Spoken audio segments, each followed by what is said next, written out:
nag-aalala ka na naman? Akala ko lang naman kasi may nangyari na naman sa'yo eh. Imposible nang mangyari yun, Eric. Alam mo, tama ka eh. Hindi na dapat ako nag-worry. Pero ngayon na wala nang mananakit sa'yo, babantayan pa rin kita kasi ayokong nawawala ka sa paningin ko. Talagang mahal na mahal mo ko, no? Siyempre naman, no? Tinatanong pa ba yun? Ikaw kaya buhay ko.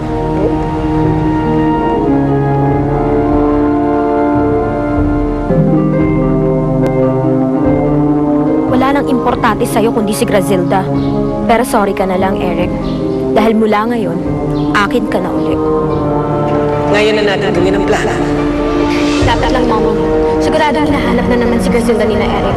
Dapat hindi nila maisip na nawawala na naman si Grazilda.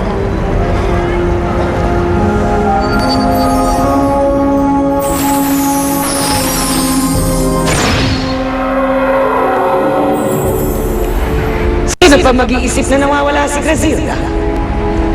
Kapag nakita ka na nila, Cindy, mabubura na sa buhay nila si Grazilda.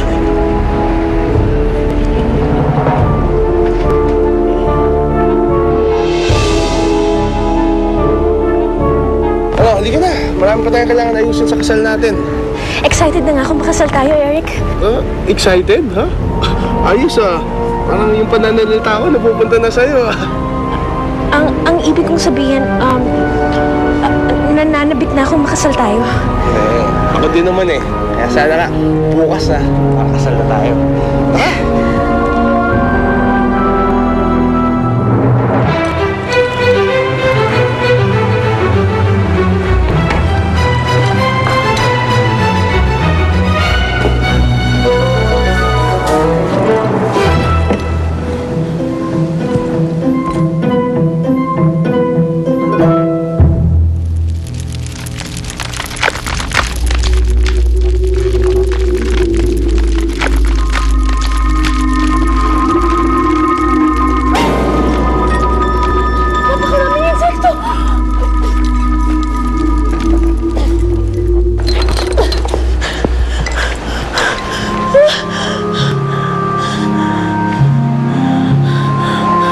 Paano pa ako makakalis ngayon dito?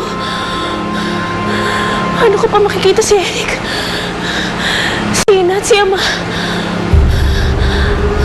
Panginoon, bakit ganito? Bakit sa tuwing matatapos ang isang suliranin, meron ka agad na kapalit? Bakit tayo nandito? Anong surprise ho ba meron to? Nais kong mas maging masaya ang araw na inyong pag-iisang dibdib. Kaya naisip ko na itawid dito ang mga tao na mas espesyal sa inyo.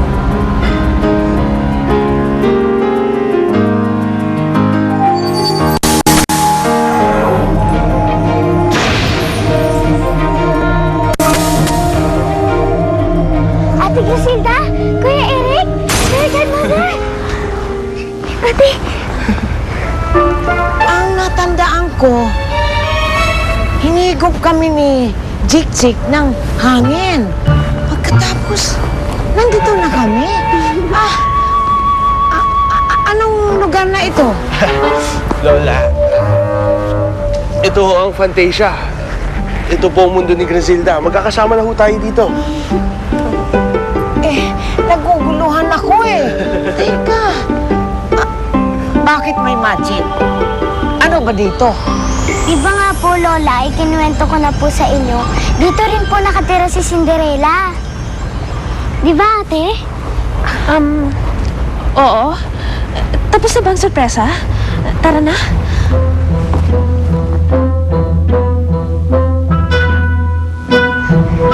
Lola, tara po. Masaya po dito.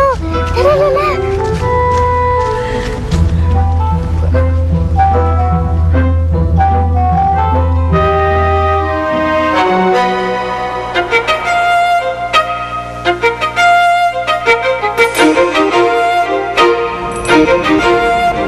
Jik-Jik, araw ng kasal ng ate Grazilda mo.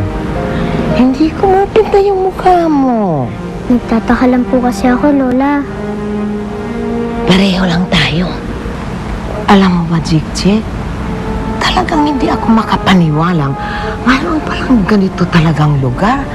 Napakaganda. Pero, kalimutan ko muna yan, ha? Araw ng kasal ng Ate Grasilda mo. Tingnan mo, oh. Tingnan mo. Tingnan mo sila. At ang lugar na ito, napakaganda. Tingnan mo mga suot nila. Di ba ang ganda-ganda, Chick? Pero Lola, hindi naman po yun yung ipinoproblema ko eh. Si Ate Grasilda po kasi, parang hindi siya masaya na nakita kami. Intindihin mo ang ate mo.